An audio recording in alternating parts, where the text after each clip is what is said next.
Did Pete King violate the classified rules too? They've got all these reports. The stuff is swirling around. The media is publishing it, mostly with anonymous sources and now with named sources. The ban includes laptop computers, tablets, cameras, travel printers, and games bigger than a phone. Flight crews are exempt from the ban. The devices, even that information. So if you're the enemy, what are you trying to do? Turn a flight crew member, right? The devices will be allowed to be packed in checked luggage. About 50 flights a day are affected by the new rules, the New York Times reports. The ban is resulting in a loss of profits. Okay, whatever. Next, point 4. Along with the device ban, the U.S. has increased security, including through the use of bomb-sniffing dogs and explosive trace detection, officials told CNN. Robert Liskowski, a former Homeland Security official turned aviation security expert, told CNN the ban was likely limited to Middle Eastern countries based on the capability and locations of terror groups. Liskowski said U.S., European, and other airports have better protections in place and a better policy regime setting standards to ensure compliance. Look at all this information being bled out into the public arena. We don't have the same level of confidence in other areas of the world because we don't have the governmental bodies and stature to assure compliance, he told CNN. Item 5. Pilots warn the carry-on ban could lead to a catastrophe itself through a fire or other issues and so forth. So what's the point? What's the takeaway here? The takeaway here is, what could President Trump have possibly told the Russians that they didn't already know? Through the unpatriotic, un-American, in some cases criminal leaks by prior officials to CNN, to ABC News, to NBC News, to the Washington Post, to the New York Times, to so many of these other left-wing kook outlets.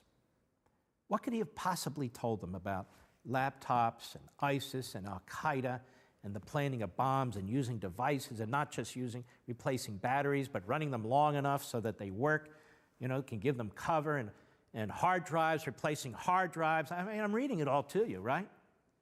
The enemy can read this, the Russians can read it, the North Koreans, the Iranians, they can all read it, and they all know it. And if Trump wasn't read into these code word, black code, top secret protected pieces of information, as his national security advisor said today, who was present in the meeting, and as others are going to say today, I am told by a reporter, then what exactly is it that he revealed that's classified? I don't know. And we're not going to get that information from the media, at least not yet. They're all the way out front. We already have a contradiction. I want to underscore this. McMaster says that the Washington Post story is wrong. The Washington Post story talks about, among other things, these code-worded pieces of information, specific details, the revelation of which to the Russians means that they'll be able to track down the source of the information, and the country that provided us with the information might not provide it with us anymore because we will have exposed them. Tell me something. Everything I just read to you in the last 5 to 10 minutes reveals everything, pretty much, about the laptops and other devices that ISIS and Al-Qaeda intend to use and, in fact, have used.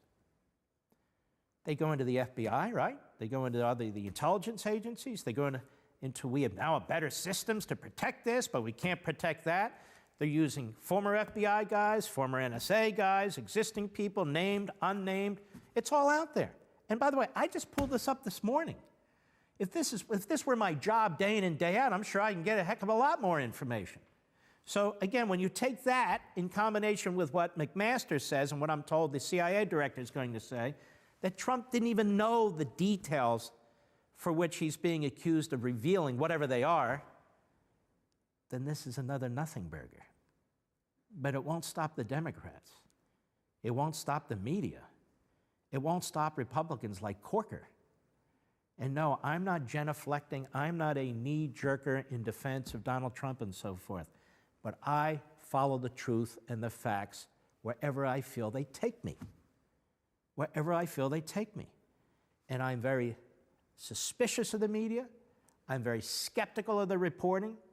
And until I can see specifics with names attached and information that really can go through the vetting process with you and me and other Americans, then I have to question it. And in this case, I question it a great deal. I don't think I'm out on a limb. I'm just breaking down what I see. But of course, for the American people, this is all a huge distraction. And of course, what the Democrats are up to is they don't care about the Russians. I mean, they didn't even care about ISIS when Obama was in office. They don't care about the border, law and order. They've undermined all those things. They don't care about job creation. They don't care about national security, having undermined the Defense Department, and so forth and so on. Power, power, power. You heard Dershowitz. This is the worst thing a president has ever been accused of. Accused of. That's it. He's been charged. By whom? There's no constitutional violation. There's no legal violation yet again.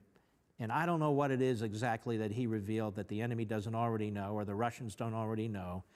And if he didn't reveal code word information, I don't have any idea what the story's about other than another massive hit job.